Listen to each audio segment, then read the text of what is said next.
골로새서 4장 7절부터 마지막까지입니다.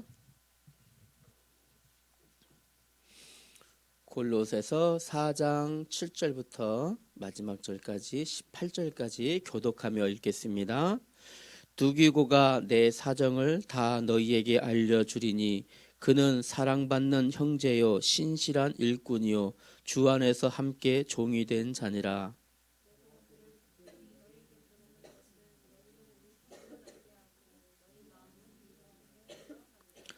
신실하고 사랑을 받는 형제 오네시모를 함께 보내노니 그는 너희에게서 온 사람이라. 그들이 여기 일을 다 너희에게 알려주리라.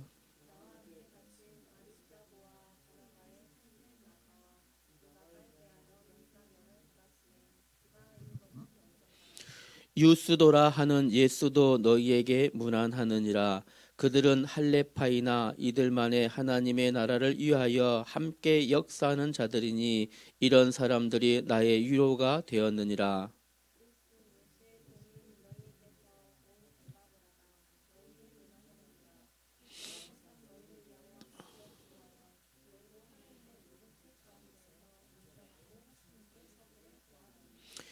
그가 너희와 라오디게아에 있는 자들과 히에라볼리에 있는 자들을 위하여 많이 수고하는 것을 내가 증언하노라.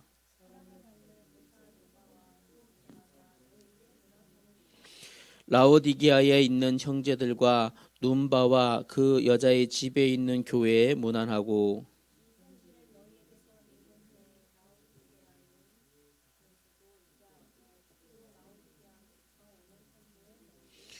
두 절 같이 읽읍시다. 아키뽀에게 이르기를 주 안에서 받은 직분을 삼가 이루라고 하라. 나 바울은 친필로 문안하노니 내가 매인 것을 생각하라. 은혜가 너희에게 있을지어다. 아멘.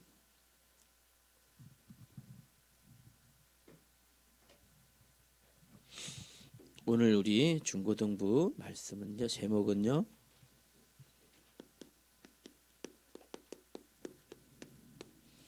동력자입니다. 동력자라는 말은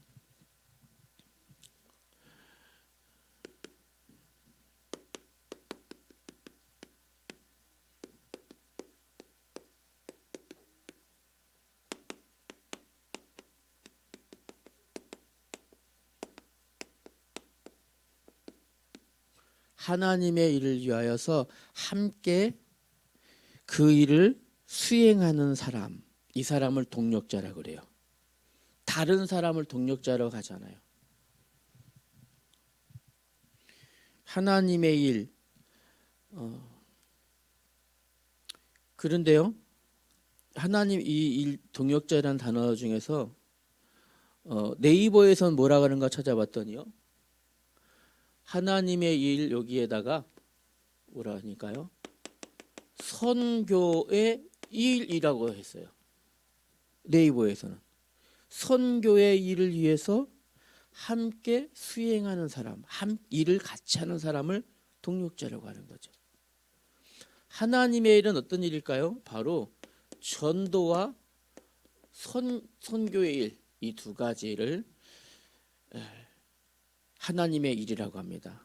그러면 우리 중고등부 우리 후대들 여러분들, 우리 학생들은 그냥 동력자가 아니고 하나님의 이 일에 대하여서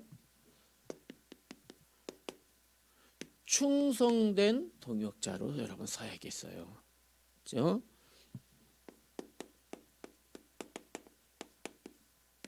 충성된 동역자로 서길 바랍니다. 바울이 오늘 골로새서 4장에 보니까 바울과 함께 동역했던 사람들의 이름을 쭉 거론했어요. 그런데 이 사람들을 거론한 이유는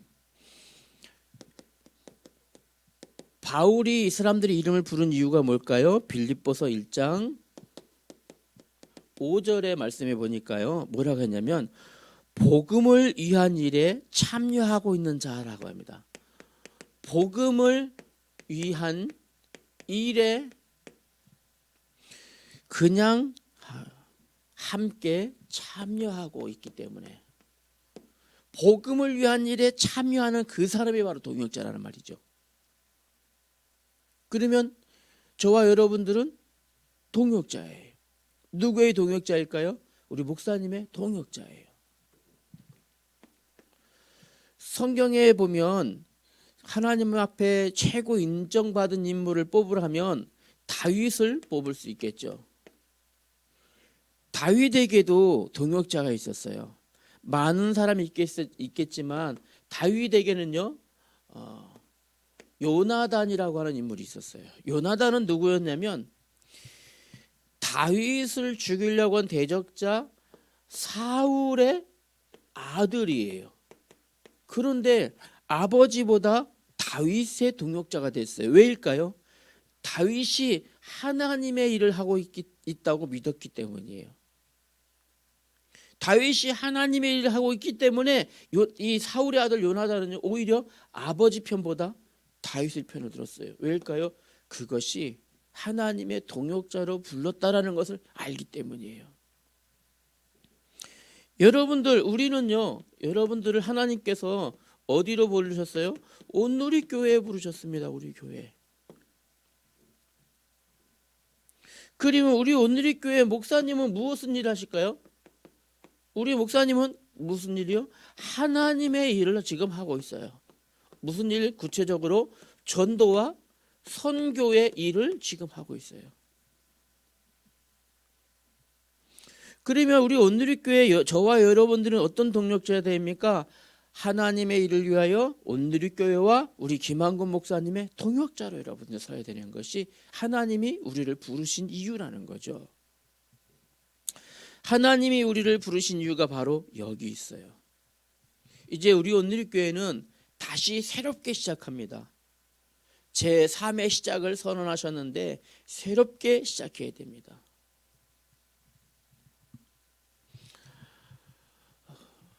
앞으로 여러분들이 이제 교회 오기가 이제는 어려울 시대가 올 수도 있어요.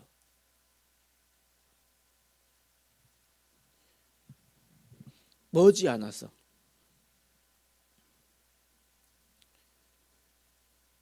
여러분들이 이제 신앙생활하기 점점 어려운 시대가 올 수 있어요. 여러분 시대에는. 조금 이따 더 얘기하기로 하고요. 자, 그러면 한 가지 더 알아야 됩니다. 그러면요. 자, 이렇게 서론에서 동역자가 되는 길을 우리가 생각해야 되거든요. 뭘까요? 동역자가 되는 길은 어떻게 해야 될까요? 그리스도 예수의 마음을 품어야 됩니다. 예수님의 마음을 여러분 속에 품어야 해요. 이제 그리고 이제 오늘 한번 말씀을 한번 해봅시다. 그래서 여러분들은 하나님께서 이제 여러분 안에 예수님의 마음이 있는 걸 아시고 여러분들을 동역자로 부르셨어요. 이렇게요. 바울에게 오늘 신실한 두기고가 동역자에 있었죠. 바울에게 누가가 동역자에 있었어요. 바울에게 오늘 보니까 데마도 동역자라고 얘기했습니다. 이렇듯이 여러분들, 저와 여러분들은 우리 온누리교회 우리 김한국 목사님의 동역자로 부르셨습니다. 무슨 마음을 품었기 때문에요? 그리스도 예수의 마음을 품었기 때문에. 그 여러분들 기억하셔야 됩니다. 첫 번째로 나는 누굴까요? 나는. 여러분 생각하셔야 돼요. 나는 정말 온누리교회에 하나님이 보내신 충성된 동역자인가? 여러분 질문해 보셔야 돼요. 나는 정말 충성된 동역자인가? 그러려면 세 가지만 생각해야 됩니다. 바울의 첫 번째 동역자의 이름을 두기고라고 얘기했습니다. 골로새서 4장 7절에 보니까요. 두기고가 이렇게 충성된 동역자로 인정받은 것은 4장 7절에 보니까 바울의 사랑받는 자였습니다. 또요, 아주 신실한 사람이었었습니다. 신실한 사람. 그리고요, 함께가 되어지는 사람이었습니다. 함께 할 수 있는 사람이었어요. 하나님 앞에 내가 충성된 동역자로 선다? 여러분, 이렇게 되어야 돼요. 하나님 앞에, 여러분, 우리 교회와 목사님 앞에 사랑받는 사람으로, 그리고 신실한 사람으로, 그리고 함께하는 사람으로. 두 번째는요, 바울의 동역자들에게 한 말, 디모데후서 2장 1절 말씀해 보니까요,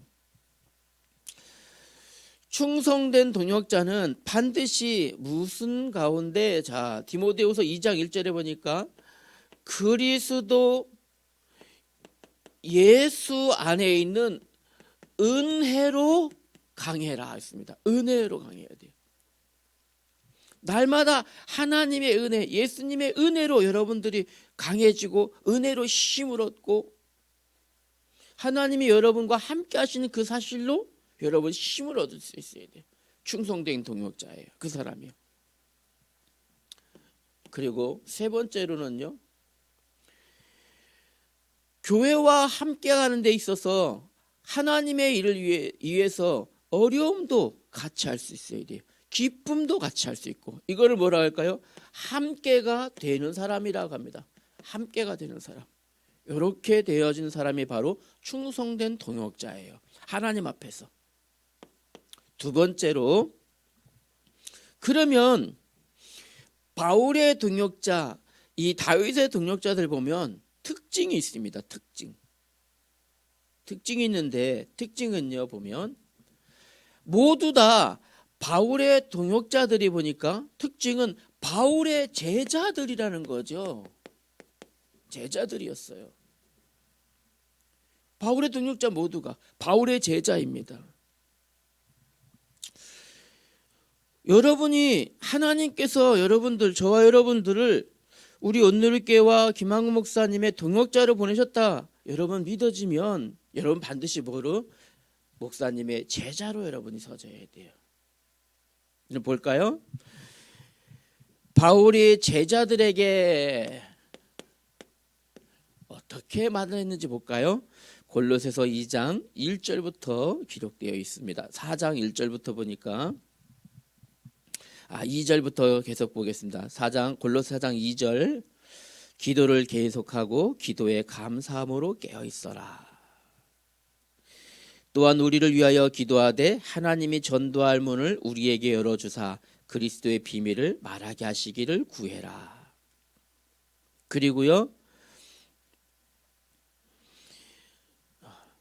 5절에 보니까요, 외인에 대해서는 지혜로 행하여 세월을 아끼라 하셨습니다. 제자는, 우리는 교회와 우리 온누리교회와 목사님의 제자입니다. 여러분들은 그러기 때문에 동역자예요.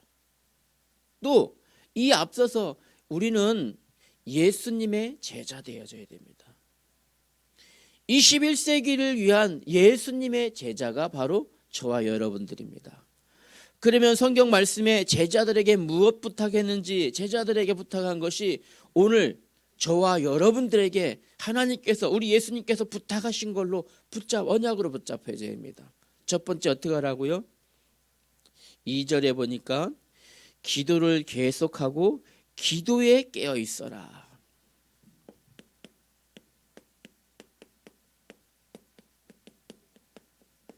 기도에 깨어 있는 사람 되죠, 여러분들이. 이것은 목사님의 부탁이 아니라 우리 하나님의 말씀이에요. 하나님이 우리에게 주시는데, 제자들은 뭡니까? 기도에 깨어 있어야 돼요. 예수님께서 잡히시고 십자가에 못 박히시기 그 전날 밤에 내일 이제 어떤 일이 일어날 줄 알기 때문에 우리 예수님께서 마지막 밤에 기도하고 계셨어요. 감람산에서 기도하고 계시는데 제자들에게 얘기합니다. 어려운 일이, 힘든 일이 올 거다. 깨어서 기도해라. 깨어서 기도해라. 그리고 예수님은 조금 더 한 두어 발 더 나가서 거기서 밤에 기도하고 계셨어요. 기도하다 와서 돌아와서 보니까 제자들이 뭐 하고 있을까요? 기도하고 있는 게 아니라 잠자고 있었어요. 얘들아, 깨어서 기도해라. 그리고 다시 예수님이 기도하던 자리로 돌아가셔서 땀이 피가 될 만큼 간절히 기도하고 계셨어요. 다시 돌아와 보니 제자들은 자고 있었죠. 예수님 말씀하시죠. 잠시도 깨어 있을 수 없더냐. 기도하는데 이렇게 잠시도 깨어 있을 수 없더냐 너희들이. 앞으로 다가오는 시대가 어떤 일이 다가올 텐데, 악한 자들이 예수님을 십자가에 못 박는 일이 다가올 텐데, 악한 자들이 이제 예수님을 믿지 못하도록 막는 일이 다가올 텐데, 악한 자들이 이제 하나님 자녀들이 예배하지 못하도록 교회를 없애버리려고 하는 이런 시도들이 이제는 법으로 만들어질 텐데, 악한 자들이 이제 예수 못 믿게 하자, 사람들로 하여금 예수 믿는 사람들 이제 법으로 아주 다 갖다 가둬버리자, 이런 시대가 이제 코앞에 와버렸어요. 이걸 지금 법으로 지금 만들고 있다니까요, 여러분들. 오직 예수님만 구원의 길이다 말하는 사람들 싹 갖다가 잡아넣자, 이런 시도를 지금 하고 있어요. 이런 시도들을.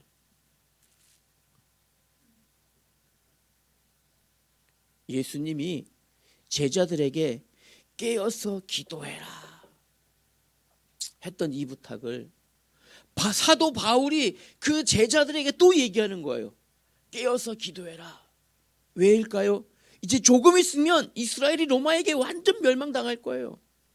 이제 조금 있으면 로마도 완전 멸망당할 거예요. 이제 조금 있으면. 그래서 깨어서 기도해라. 우리 온누리교회 동역자들, 우리 제자들, 여러분들 깨어서 기도해야 돼요. 왜요? 조금 있으면 그런 일이 일어날 거예요.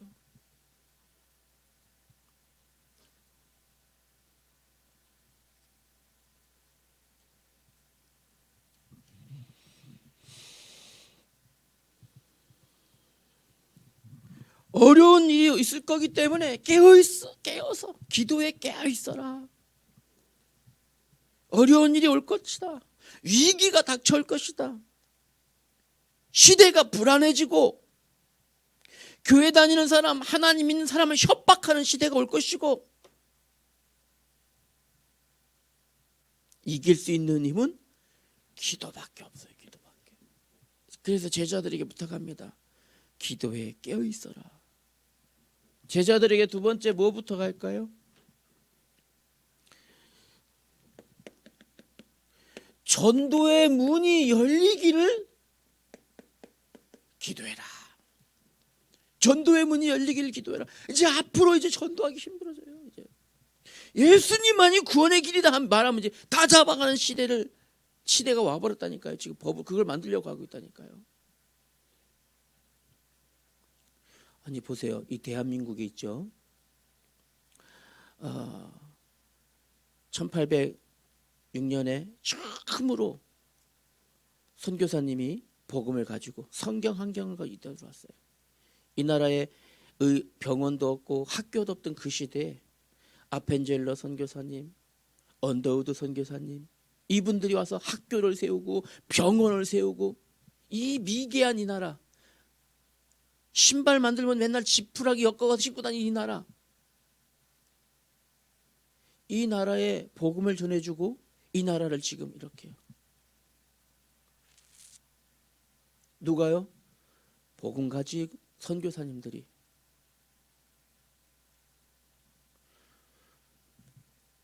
교회는 문 닫게 만들려고 하고, 반대로 이 나라를 지금 어지럽히는 이슬람들, 모슬렘들은 보호해주는 법이 생기고 있어요. 이런 개똥 같은 경우가 어디 있냐고요. 지금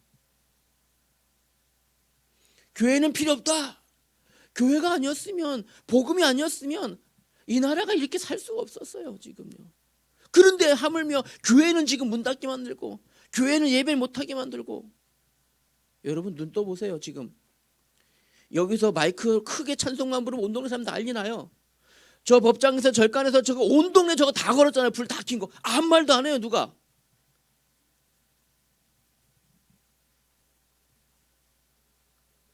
이렇게 되어버렸다니까요. 모슬렘들 각처에다가 지금 모슬렘들 그 성당 그 성전 기도처 만드는 거 다 지금 법적으로 도와주고 있어요. 교회가 세우려면 이제 못 세우게, 교회는 이제 허락을 안 해줘요. 교회는 건축 허락을 안 해줘요. 전도할 문이 점점 막히고 있어요. 전도의 문이 열리기를 여러분 진짜 기도해야 돼. 이제부터요.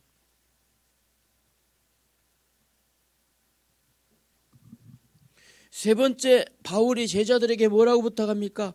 세월을 아껴라. 세월을 아껴라. 이렇게 얘기합니다. 왜 세월을 아껴야 됩니까? 금방 갑니다. 우리 예수님께서는 쉴 시간도 없으셨어요. 심지어는 예수님은 음식을 잡수실 시간도 없으시고 막 복음 전하시느라고. 예수님은. 왜냐하면요, 어떤 상황이기 때문에, 힘든 상황이 닥쳐오기 때문에.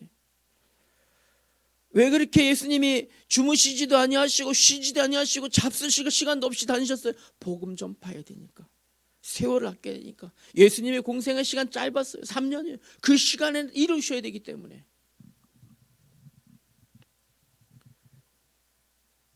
전도서 12장 1절에 보니까요, 1절 이하에 보니까 이렇게 기록되어 있습니다. 청년의 때 곤고한 날이 이르기 전에, 이제는 세월이 이제 아무것도 할 일이 없다. 이제 곤고한 날이 쉽게 갑니다. 어른들한테 물어보세요. 여러분들 지금 청소년 중학교 2학년 3학년 이제 고등학교 1학년 2학년 안 갈 것 같죠? 시간 금방 갑니다. 금방 갑니다. 지금 목사님은 빨리 붙잡고 싶어요. 왜 이렇게 빨리 가는지, 왜 이렇게 빨리 가는지. 왜 세월을 아껴야 될까요? 시간이 금방 갑니다. 여러분, 이 땅에 태어나 계신 분이 누구십니까? 하나님이에요. 하나님께서 여러분 이 땅 떠나가는 것도 누가 주관하십니까? 하나님의 거예요. 그럼 이 땅에 살아가는 게 누구일 거라는 거예요? 하나님의 것이라는 겁니다. 우리의 시간은 우리의 게 아닙니다. 하나님의 거예요. 우리의 시간조차도. 여러분 그 인정 안 됩니까? 내가 한 200년 살아야지 됩니까? 내 시간이? 하나님이 정해놓으셨어요. 여러분이 지금 땅 가는 시간, 하나님의 시간을 낭비하고 있는 거예요 지금 여러분들이. 그래서 세월을 아껴라 라고 성경 말씀에 하나님의 말씀하신 거예요. 하나님의 말씀이잖아요. 시간 아껴라, 세월을 아껴라. 여러분들이 지금 시대가 어느 시대인데 지금 쭈삐쭈삐 게으름 놀면 디비 이런 거 할 시간이 없어요.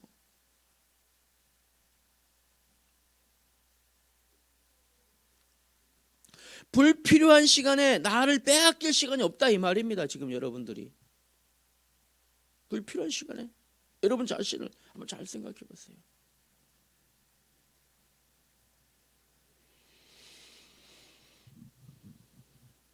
여러분 자신을 빼앗기지 마시길 바랍니다. 그래서 오늘 사도 바울이 제자들에게 부탁한 이 부탁은 우리 하나님께서, 우리 예수님께서 예수님의 21세기 제자들인 저와 여러분들에게 하신 부탁이다. 여러분 성경 말씀을 발견할 수 있으셔야 돼요. 21세기에 우리 예수님의 제자들 누굽니까? 우리 온누리교회 중고등부 여러분들이에요. 붙잡길 바랍니다. 결론으로 말씀 나눕시다. 골로새서 4장 18절에 보니까요, 사도 바울이 이렇게 말합니다. 나 바울은 친필로 문안하노니 내가 매인 것을 생각하라. 내가 매인 것을 생각하라. 왜일까요? 지금 사도 바울은 어디에 있는지 아세요? 지금 이거 할 때 친필로 쓴다. 지금 어디에서요? 감옥에서 쓰고 있어요. 감옥에서. 로마의 감옥에 갇혀서 지금 이걸 쓰고 있는 거예요. 근데 왜 갇혔을까요? 왜 감옥에 매여 있을까요? 복음 때문에. 하나님의 영광을 위하여 매여 있는 거예요. 지금 골로새에 있는 교회들 무엇하고 놓칠 시간이 없다 이겁니다. 지금요. 내가 매여 있는 것을 생각해라. 왜 매여 있습니까? 하나님의 일을 위하여. 매여 있는 것도 나는 감사한다. 어떤 신학자가 말했습니다. 감옥이 바울을 가둔 것이 아니라 바울이 감옥을 가둔 것이다. 바울은요, 감옥에 갇혀서도 복음 전하는 일을 쉬지 않았습니다. 하나님을 향한 일을 쉬지 않았습니다. 우리 온누리교회 중고등부 여러분들, 하나님을 위하여 여러분들이 정말 하나님께서 이 시대에 충성된 동역자로 우리를 부르셨다는 사실을 잊지 않고 여러분들 언약으로 붙잡길 바랍니다. 무엇 해야 될까요? 기도에 힘쓰셔야 돼. 이제부터요. 기도해야 됩니다. 전도할 문을 하나님 열어주시길 위해서 기도하셔야 됩니다. 그리고 여러분 세월을 아끼는 여러분 되어야 됩니다. 기도합시다. 하나님 은혜를 감사합니다. 충성된 동역자로 우리 온누리교회 중고등부 한 사람 한 사람 부르심을 감사합니다. 각 사람에게 그리스도 예수의 마음 품게 하셨사오니 그 은혜로 강한 자 되게 하여 주옵소서. 이 시대에 하나님의 계획을 분별하여 날마다 기도에 힘쓰는 자 되게 하여 주옵소서. 예수님 이름으로 기도하였습니다. 아멘.